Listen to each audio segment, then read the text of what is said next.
Sekarang gue mau ngomongin soal rasio luas dan volume. Ini ada hubungannya dengan konsep sel. Jadi untuk kita bisa memahami kenapa sih manusia itu nggak terdiri dari satu sel yang gede. Kenapa kita itu terdiri dari banyak sel gitu. Jadi satu manusia itu tidak terdiri dari satu sel utuh yang gede, melainkan terdiri dari banyak sel ya. Jadi ilustrasinya kayak gini sih, kayak yang sebelah kiri itu kan manusia tidak sama dengan satu sel gede ya. Jadi kalau kayak gini mah kita nggak bisa dibedain tuh ya, kayak bagian kepala, kaki gitu ya, bagian-bagiannya. Jadi ya kita hanya terdiri dari satu sel gede, ada membran sel yang gede, ada organel gitu. Jadi ini tuh kayak simple gitu ya ilustrasinya. Dia hanya terdiri dari satu sel gede, organelnya banyak gitu dan tersebar. Nah ini simple ya, kita nggak kayak gini, melainkan kita tuh yang ini gitu. Jadi satu manusia ini tuh sama dengan banyak sel gitu ya. Jadi misalnya bagian kepala kita punya sel-sel otak, bagian tangan kaki punya sel-sel lain, punya organ-organ gitu, sistem organ gitu ya. Jadi kita terdiri dari sel-sel yang kecil-kecil yang dia itu punya struktur dan fungsi yang kompleks dan berbeda-beda gitu ya, tapi bisa mendukung satu individu manusia. Nah, terus kenapa, ini pertanyaan kedua ya, ada nggak sih kayak kita itu tahu atau kita jumpain ada makhluk hidup yang ukurannya makro kayak kita besar, tapi dia itu terdiri dari satu sel? Ada nggak sekarang? Nggak ada kan?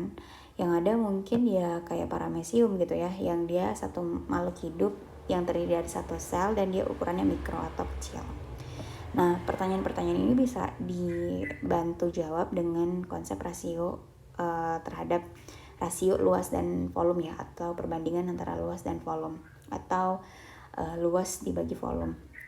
Di sini simbol luas itu A dan simbol volume itu V gitu. Jadi nanti rasio luas terhadap volume itu artinya A per V ya.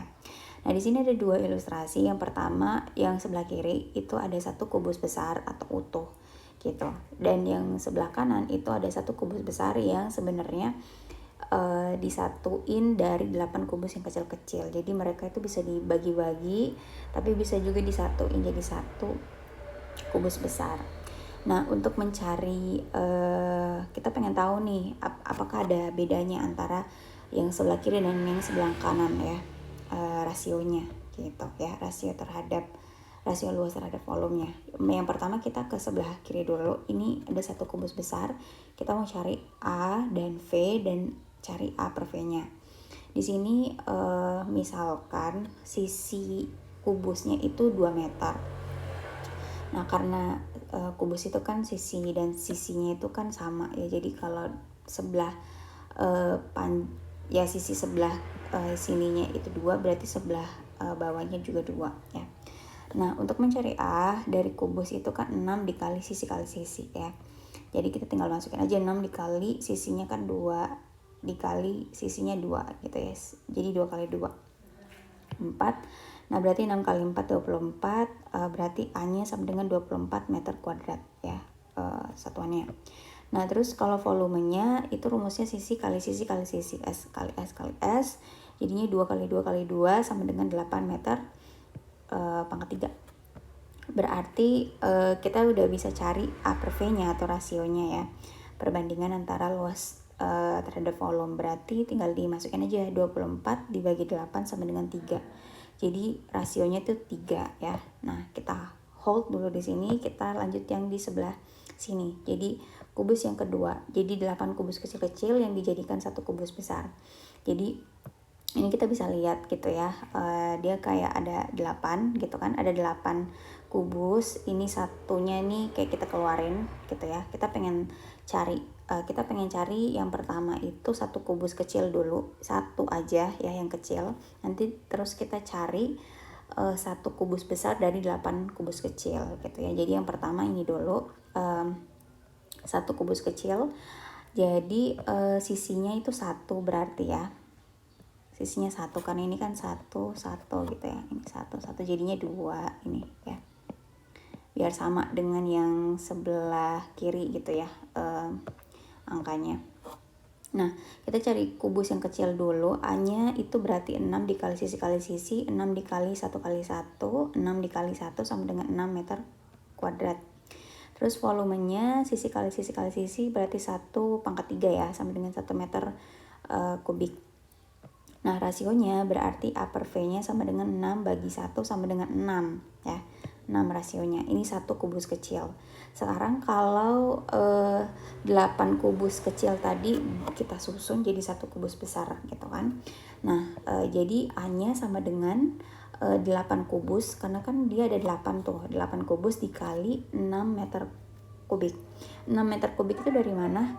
Dari kubus yang kecil tadi gitu kan. Kubus yang kecil tadi kan satunya 6 gitu. Jadi 8 dikali 6 sama dengan 48 meter kubik.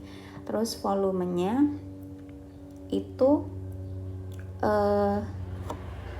volumenya itu 8 kubus tadi ya, dikali dengan ini ya, satu ini gitu ya. Harusnya jangan satu ya, ini intinya satu ini dari mana? Dari volume kubus yang satu kecil tadi. Jadi 8 kubus dikali 1 sama dengan 8. Nah, jadi rasionya luas terhadap volume itu A per V nya sama dengan 48 dibagi 8 sama dengan 6. Nah, jadi coba kita bandingin antara satu kubus besar yang utuh dengan satu kubus besar yang sebenarnya dari 8 kubus yang kecil-kecil gitu. Jadi kita bisa lihat rasionya ya. Ini tuh dia 3, sedangkan rasio kita tulis R aja ya, rasionya 3. Terus rasio yang sebelah sini, yang sebelah kanan itu 6.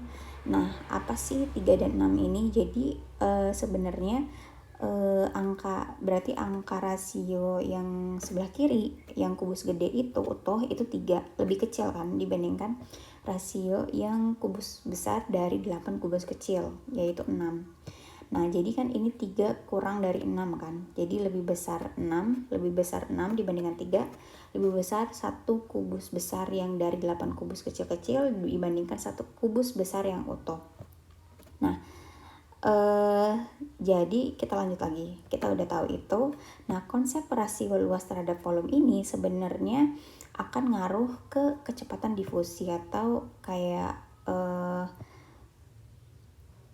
kontak si, misalnya ada kayak kecil-kecil gini ya, kecil-kecil gini terhadap lingkungan luarnya gitu. Jadi kecepatan difusinya akan makin besar gitu.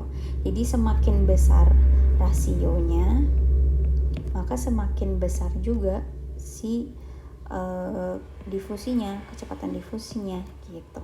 Nah, ini juga bisa kebantu sebenarnya dengan konsep kalau kita punya misalnya nih, ini ya, kita ada 2 gelas yang isinya tuh ada air, sama-sama airnya, terus abis itu zat terlarutnya itu gula pasir, yang satunya lagi gula batu tuh, terus mau diaduk.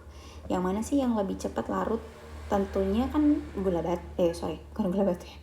pasir ya, yang lebih cepat larut ya, karena ya dia itu terdiri dari zat-zat terlarut yang kecil-kecil dibandingkan gula batu yang mungkin misalnya dia itu kalau dihitung sama gitu kan, tapi dia gede gitu. Nah, susah ngaduknya gitu, karena itu tadi gitu.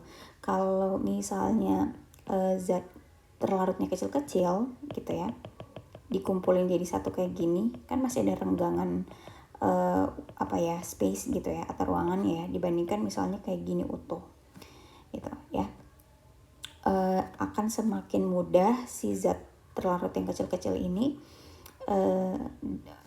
kontak dengan airnya gitu ya, jadi berbaur dengan airnya itu semakin mudah dibandingkan gula batu ini, dia harus dipecahin dulu nih gitu kan, maka akan lebih sulit, lebih lama untuk ngaduknya biar dia larut gitu ya kalau untuk yang gula batu. Jadi ya ini gitu ya, kenapa rasio luas terhadap volume itu ngaruh terhadap kecepatan difusi. Jadi ya itu, jadi semakin cepat semakin besar rasio luas terhadap volume, maka semakin cepat juga difusinya, artinya kontak si sesuatu itu dengan hal di luarnya itu lebih sering atau lebih mudah gitu kan.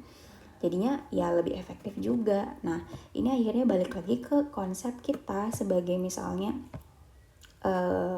makhluk yang multiseluler ini gitu, atau yang terdiri lebih dari satu sel gitu. Karena ya anggapin aja si tubuh kita itu ya kayak kubus gini gitu ya. Kubus yang kecil-kecil ini ya yang dijadiin satu gitu ya dari banyak kubus gitu, karena masih banyak kayak longgar gitu ya si ininya, space-nya gitu ya. Jadi nanti ada kayak space di situ yang walaupun mereka utuh tapi ada kayak apa ya, range apa ya, ada ruangan kecil gitu ya yang dia itu bisa akhirnya kontak dengan bagian luar gitu ya. Jadi itulah sebabnya kenapa kita itu nggak terdiri dari satu sel yang gede gitu. Kita terdiri dari satu individu yang banyak penyusunnya atau banyak selnya gitu ya. Semoga bisa membantu.